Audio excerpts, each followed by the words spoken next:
Hello, very good afternoon to all my dear student. आज हम लोग फिर से एक बार अकाउंटेंसी 12 का क्लास लेके आए हैं, जो काफ़ी मोस्ट इम्पोर्टेंट टॉपिक चला है, पार्टनरशिप। ये लगा करके मेरा सेकेंड लेक्चर होगा, क्योंकि मैंने एक सीरीज वाइज बना रहा हूँ, लेक्चर 1, 2, 3 ऐसे करके बनाऊँगा। और जो भी 12 की बच्चे होंगे, जो भी स्टूडेंट होंगे, जो भी छात्र हो या छात्राएँ हो, अच्छे से इस चैनल को देख करके अपना लाभ उठाएंगे। और मैं इस तरह बता रहा हूँ ताकि आप इस वीडियो को स्टार्ट से लेकर के एंड तक देखेंगे तो आपको एक नोटबुक में एक अच्छा सा नोट्स प्रिपेयर हो जाएगा, ठीक ना।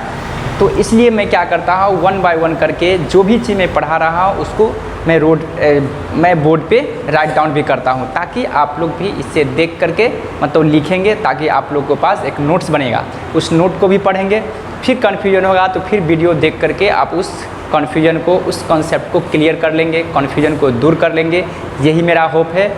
और जो भी समस्याएं होंगी, जो भी त्रुटि होंगे, जो भी प्रॉब्लम होगी आप लोगों को कॉन्सेप्ट में, तो आप लोग कमेंट बॉक्स में कमेंट करेंगे और अगले दिन में जा कर के फिर उस चीज़ को देख करके आप लोग का जो भी प्रॉब्लम होगा उसको मैं सबसे पहले सॉल्व करूँगा। उसके बाद मैं आगे क्लास के बारे में डिस्कस करूँगा। तो अब देखिए, मैं और साथ ही साथ एक और नोटिस मैं आप लोगों को सुना दूँ कि यहाँ पे कल से 11th का भी बैच स्टार्ट हो चुका है। जो भी छात्र तथा छात्राएं हैं वो अपना यहाँ पे आएंगे, 1-2 क्लास डेमो मिलेंगे, मंडे तक डेमो मिलेगा और मंडे के बाद आप लोग को एडमिशन लेना पड़ेगा। इसलिए आप आएंगे। यहाँ पे उर्दू बाज़ार, रेकाबगंज चौक, भागलपुर है। कोचिंग का नाम है कॉमर्स वर्ल्ड, जो आप लोग शायद जानते भी होंगे। सर का नाम है SK सर, मैं ही हूँ SK सर। तो मैं PG department Tilka Manjhi university के कॉमर्स डिपार्टमेंट में भी मैं पढ़ाता हूँ। और ऐसे मैं इंटर वाले को बहुत कम फोकस करता था, चूँकि मैं अक्सर PG वाले को पढ़ाया करता हूँ।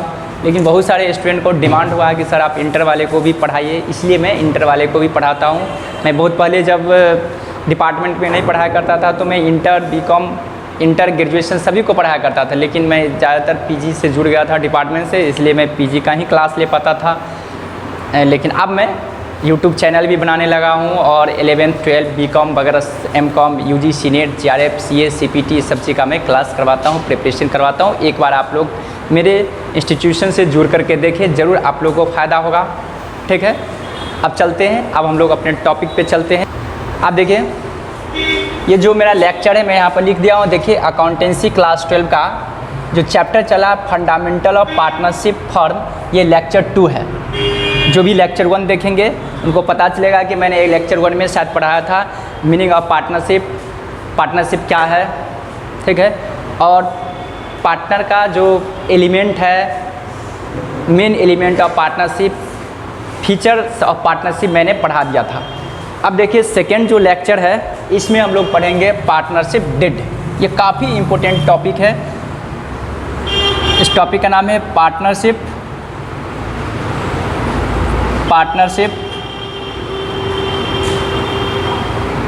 डीड। देखिए, पार्टनरशिप डीड मैं ऊपर वाला मिटा दे रहा हूँ, इसलिए नहीं तो फिर। अब देखिए, मैं मिटा दिया हूँ, सिर्फ जो टॉपिक है वही लिखा हूँ मैं, पार्टनरशिप डीड, ठीक है। मैं इसको कैपिटल कर दे रहा हूँ लेटर, पार्टनरशिप डीड। इसी को हिंदी में बोला जाता है साझेदारी संलेख। अब देखिए, पहले आराम से हम लोग समझते हैं पार्टनरशिप डीड क्या है। तो देखिए, जैसा कि आप सुने होंगे, कंपनी है, कंपनी का जब हम लोग क्रिएशन करते हैं तो उसका एक कमेंसमेंट ऑफ बिजनेस का सर्टिफिकेट लेना पड़ता है, रजिस्ट्रेशन करवाना पड़ता है, ROC के पास जाकर के बहुत सारा रूल्स रेगुलेशन होती है, एक डॉक्यूमेंट कह सकते हैं। पार्टनर कंपनी के केस में बहुत सारे डॉक्यूमेंट होती है, ठीक है। आर्टिकल ऑफ एसोसिएशन होता है, मेमोरेंडम ऑफ एसोसिएशन, बहुत सारे ऐसे डॉक्यूमेंट होती है। In the same way partnership form के लिए भी कुछ बेसिक डॉक्यूमेंट की रिक्वायरमेंट होती है। तो देखिए क्या, चूँकि हम लोग जब डेफिनेशन में पढ़े थे तो बोले थे partnership is an agreement between 2 or more person who have agreed profit of business carried on or of by them or acting for all, ठीक, is known as partnership firm. अब खुद सोचिए कि यहाँ पे कहा जाता है कि पार्टनरशिप एक 2 या 2 से अधिक व्यक्तियों का ठहराव है जो अपने बिजनेस का प्रॉफिट को बंटवारा करता है, उनमें से कोई एक साझेदार या उनमें से सभी साझेदारों के द्वारा बिजनेस को चलाया जाना ही साझेदारी संलेख कहलाती है। तब खुद सोचिए, साथ ही साथ उसमें ये भी बोला गया था कि पार्टनरशिप में भी ओरल और रिटेन भी हो सकती है। तो अब खुद सोचिए, फ्यूचर में भी यदि किसी प्रकार का डिस्प्यूट होती है, फ्यूचर में किसी प्रकार का डिस्प्यूट होगी तो उसका कुछ एक एविडेंस होनी चाहिए। अगर हम लोग ओरल अगर कोई भी रूल्स रेगुलेशन बना लेते हैं, उसका कोई एविडेंस है नहीं, तो कोर्ट में जाकर के हम लोग फाइट कैसे करेंगे? खुद सोचिए, मान कर चले ए और बी दो पार्टनर हैं, ऐसे समझिए ए और बी दोनों मिलकर एक पार्टनरशिप फर्म ओपन किया। इन्होंने लगाया 1 लाख रुपया, इन्होंने लगाया 1 लाख रुपया और बी ने लगाया 2 लाख रुपीज़ कैपिटल के रूप में इन्होंने इन्वेस्टमेंट कर दिया। समझिए ज़रा, ये क्या है? कैपिटल है। उसके बाद फर्म का जो प्रॉफिट हुआ, फर्म का जो टी का मतलब प्रॉफिट समझेंगे आप लोग, प्रॉफिट हुआ सपोज दैट मान कर चलिए 10,000 हुआ। आप देखिए क्या हुआ, हम लोग ओरली पार्टनरशिप तो फॉर्म अराइज कर लिए और क्या हुआ, बाद में जब प्रॉफिट हुई ईयर का एंड में, तो दोनों पार्टनर देखिए आपस में डिस्प्यूट करेगा। ए और बी दोनों लड़ेगा। ए कहेगा कि भाई हम दोनों मिलकर के बिजनेस किए, मेहनत किए, इसलिए हम दोनों को 5,000 रुपया प्रॉफिट को डिस्ट्रीब्यूट करना है। बट बी कहेगा नहीं भाई, मेहनत तुम भी उतना ही क्या, मैं भी उतना ही क्या था, बट क्या है कि तुमने तो 1 लाख रुपया कैपिटल इन्वेस्टमेंट किया, कंट्रीब्यूशन किया, और मैं तो 2 लाख रुपया कैपिटल का कंट्रीब्यूशन किया हूँ। देखिए यहाँ पर ए कर रखा है 1 लाख और बी कर रखा है कितना, 2 लाख कर रखा है। तो एक बी कहेगा कि नहीं भाई मैं डबल प्रॉफिट लूँगा चूँकि मेरा कैपिटल का कंट्रीब्यूशन डबल है। तो देखिए ये तो डिस्प्यूट हो गया। क्यों? क्योंकि ओरली आया, बिजनेस स्टार्ट किया, बोला 1 लाख रुपया तुम लगाओ, 2 लाख रुपया मैं 1 लाख रुपया मैं लगाता हूँ, 2 लाख तुम लगाओ और बिज़नेस को सेटअप कर दो। बिज़नेस तो सेटअप कर लिया, जब प्रॉफिट हुई तो आपस में डिस्प्यूट होने लगा। इसलिए देखिए इसी डिस्प्यूट को फ्यूचर में ना हो, ये डिस्प्यूट फ्यूचर में ना हो, इसलिए पार्टनरशिप में क्या होता है, एक पार्टनरशिप डिड की रिक्वायरमेंट होती है। एक बेसिक कहिए तो डॉक्यूमेंट है।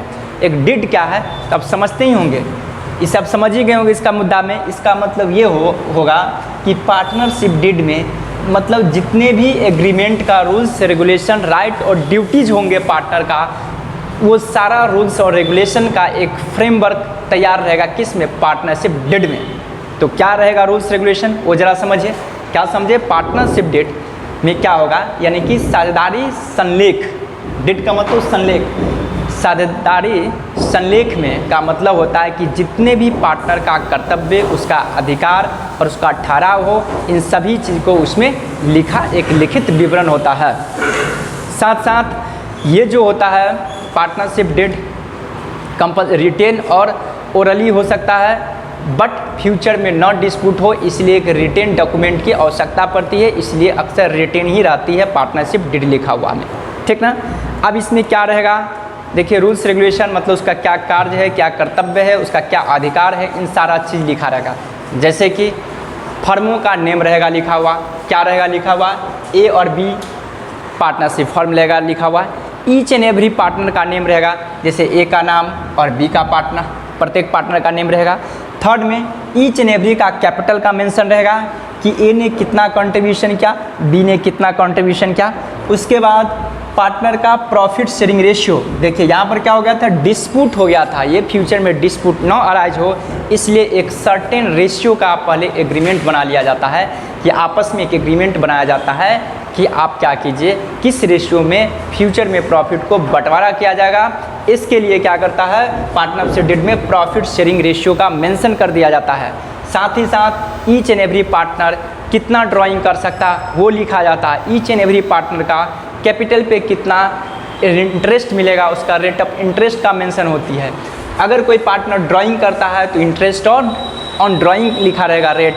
किस पार्टनर को कितना सैलरी मिलेगी वो सैलरी का मेंशन रहेगा। ईच एंड एवरी पार्टनर का कमीशन कितना मिलेगा वो इसमें मेंशन रहेगा। तो क्या समझे, अगर एग्जाम में आएगा लिखने के लिए तो साझेदारी संलेख क्या लिखेंगे, अगर जो हिंदी भाषी होंगे, जो हिंदी मीडियम के बच्चे होंगे, जो छात्र होंगे, छात्राएं होंगे, वो लिखेंगे साझेदारी संलेख। एक साझेदारी संलेख एक साझेदारी फर्मों का एक लिखित डॉक्यूमेंट होता है, एक लिखित विवरण होता है जिसमें सभी साझेदारों का कर्तव्य, उसका अधिकार तथा सभी साझेदारों के बीच आपसी ठहराव का नियम कायदा लिखा होता है, नियम कायदा लिखी होती है। जैसे कि फर्मों का नेम क्या है वो लिखा रहेगा, सभी साझेदारों का नेम लिखा रहेगा, सभी साझेदारों का पूंजी कितना है वो लिखा रहेगा, सभी साझेदारों पे जो कंट्रीब्यूट किया गया, जो भी कैपिटल लगाया गया पूंजी, उस पूंजी पर कितना ब्याज मिलेगा, उसका रेट मेंशन क्या रहेगा, भविष्य में प्रॉफिट को बंटवारा करने का, प्रॉफिट को बांटने का मतलब लाभ हानि बांटने का उसमें अनुपात दिया रहेगा, मतलब रेशियो का मतलब अनुपात। अब देखेंगे इंग्लिश मीडियम का जो छात्र होंगे वो किस तरह लिखेंगे partnership deed is a written document, partnership deed is a written document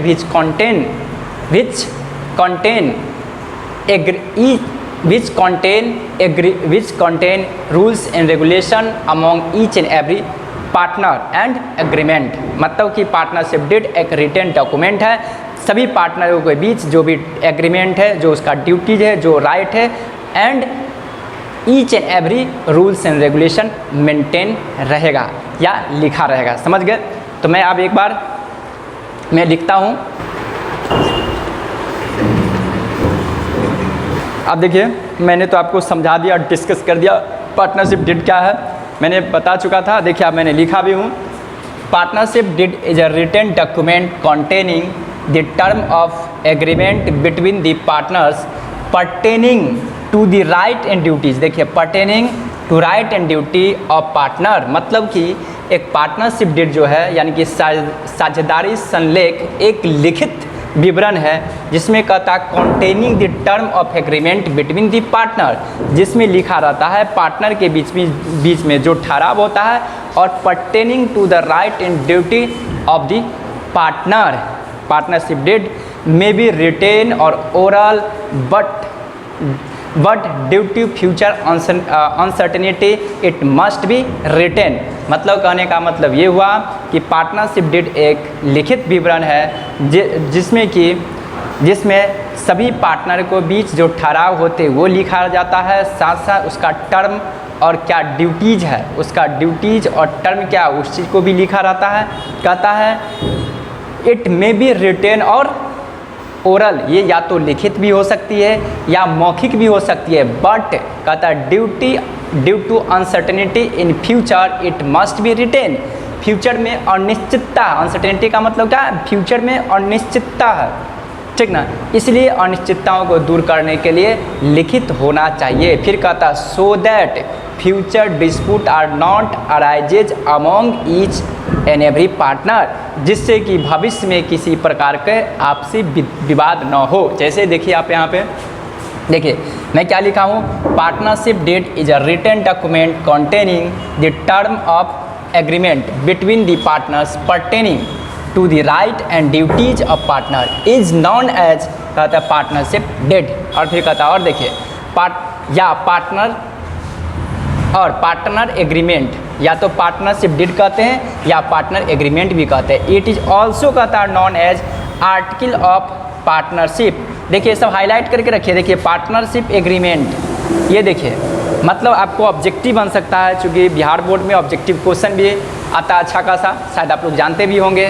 तो देखेंगे आपसे एग्जाम में क्वेश्चन कर सकता है पार्टनरशिप डीड को दूसरे और क्या नाम है, तो क्या है पार्टनरशिप एग्रीमेंट या आर्टिकल ऑफ पार्टनरशिप, ये तीन नाम से जाना जाता है। कौन? पार्टनरशिप डीड जाना जाता है। क्या क्या नाम? पहला पार्टनरशिप एग्रीमेंट, पहले तो हो गया पार्टनरशिप डीड, दूसरा पार्टनरशिप एग्रीमेंट और तीसरा हो गया आर्टिकल ऑफ पार्टनरशिप। तीन नेम से जाना जाता है। उसके बाद इसमें क्या रहता है, उसका ड्यूटी और उसका जो कर्तव्य जो है वो लिखा रहता है, राइट, उसका अधिकार और ड्यूटी लिखा रहता है, समझ गए। और जो भी पार्टनर के बीच जो ठहराव होता है उस चीज़ को लिखा रहता है। देखिए तो ये आप लोग समझ गए होंगे, आई होप कि शायद आप लोग यहाँ तक समझ पा रहे होंगे। एक बार और मैं फिर रिपीट करता हूँ, आगे शायद यहाँ पढ़ाने था, ये देखिए फिर कहता है इट मे बी रिटेन और ओरल, कहता है ये लिखित भी हो सकती है और मौखिक भी हो सकती है, बट लेकिन due to uncertainty it must be written, कहता है भविष्य में अनिश्चितता के कारण इसे लिखित होना चाहिए, मस्ट, आवश्यक है, लिखित होना आवश्यक है। कहता है सो दैट, मतलब जिससे कि future dispute are not arise amongst each partner, जिससे कि भविष्य में प्रत्येक पार्टनर के बीच किसी प्रकार के आपसी विवाद न हो। यहाँ तक हम लोग समझ गए। आई होप कि आप लोग समझ पा रहे होंगे। थोड़ा मैं सैनिटाइज़र मार लेता हूँ। चल रहा है, और आप लोग भी जो होंगे आप लोग भी मारते रहिए सैनिटाइज़र। अब यहाँ तक आप लोग शायद समझ गए होंगे। देखिए यहाँ पर आप लोग देखिए, लाइन बाय लाइन मैं पढ़ दे रहा हूँ। Partnership deed is written document containing the term of agreement between the partners pertaining to the rights and duties of partner is known as partnership deed और partners agreement. It is also known as article of partner. Focus रखेंगे इस चीज़ पे।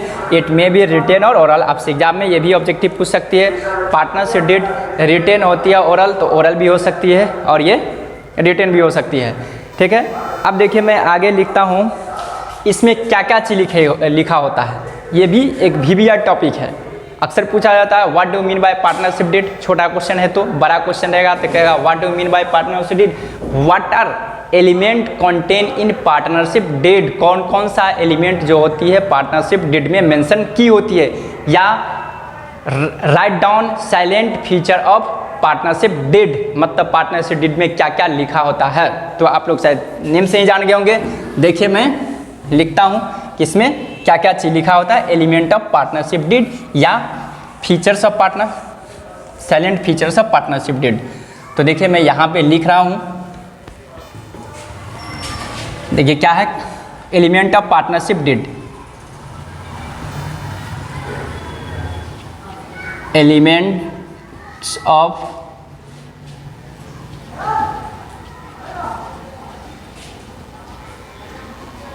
Partnership deed. देखिए element में क्या क्या आएगा वो समझिए पहले। पार्टनरशिप डीड में एलिमेंट में आएगा आपको पहला name of firm, name of each and every partner. उसके बाद contribution of each, capital contribution of each partner. Profit sharing ratio लिखा रहेगा, प्रॉफिट शेयरिंग रेशियो रहेगा। Salary commission of each partner, drying of each partner, interest, rate of interest on capital, rate of interest on drawing. ठीक है, ETC mention रहेगा। ठीक है, duration of business, register office कहाँ पे, उसका address, address of partnership form, address of each and every partner. ETC containing रहता है किस चीज़ में, तो आपको पार्टनरशिप डीड में। तो क्या रहेगा देखिए, नेम ऑफ फर्म, नेम इसी में लिख देते हैं, name and address, name and address of firm. Firm का नेम और एड्रेस रहेगा। दूसरा name and address of each partner.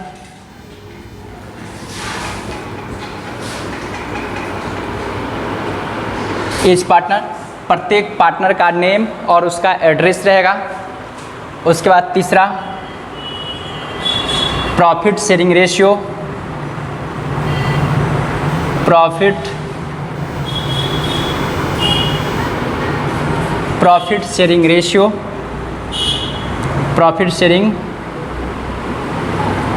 Profit sharing ratio. Fourth duration of business, duration of business, duration of business. उसके बाद capital contribution, capital contribution of each partner, capital contribution of each partner. Rate of interest, rate of interest on capital, rate of interest on capital. शायद आप लोग देख पा रहे होंगे अच्छे ढंग से लिखा हुआ है। Name and address of firm, name and address of partner, profit sharing ratio, duration of business, capital contribution of each partner, rate of interest on capital. उसके बाद 7th में rate of interest, rate of interest on drawing salary, salary commission, salary commission,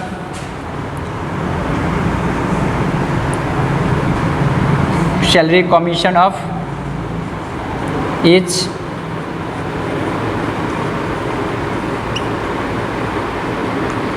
partner, salary commission of each partner, salary commission of each partner, drawing, drying of each partner, object, object of business, object of business, duration of business. आप देखेंगे, आप लोग शायद समझ पा रहे होंगे, लिखा हुआ name and address of firm, name and address of each partner, profit sharing ratio मतलब लाभ हानि को किस अनुपात में बांटा जाएगा, ड्यूरेशन ऑफ बिजनेस, बिजनेस का कितने दिन अवधि होनी चाहिए, capital contribution of each partner, प्रत्येक पार्टनर के द्वारा कितना कितना पूंजी लगाया गया होगा वो, rate of interest on capital, अगर कोई कैपिटल पे इंटरेस्ट मिलेगा तो उसका रेट रहेगा, rate of interest on drawing मतलब अगर कोई पार्टनर पैसा निकालती है फर्म से तो उस पर कितना ब्याज देना पड़ेगा उसका रेट रहेगा, salary commission of each partner, किस पार्टनर को कितना सैलरी मिलेगा या कमीशन मिलेगा उस चीज़ को मेंशन रहेगा, ड्राइंग ऑफ ईच पार्टनर कितना बिजनेस से ड्राइंग कर सकता, आहरण कर सकता प्रत्येक पार्टनर वो अमाउंट लिखा रहेगा, ऑब्जेक्ट ऑफ बिजनेस, बिजनेस का ऑब्जेक्टिव मतलब उद्देश्य क्या है ये सब लिखा रहेगा। तो आई होप कि शायद आप लोग अच्छे ढंग से यहाँ तक समझ पाए होंगे और इसी तरह आप लोग वीडियो देखते रहेंगे। आज का क्लास इतना ही पे मैं एंड करता हूँ आप लोग को, इसलिए thanks to all, have a nice day, okay, bye bye.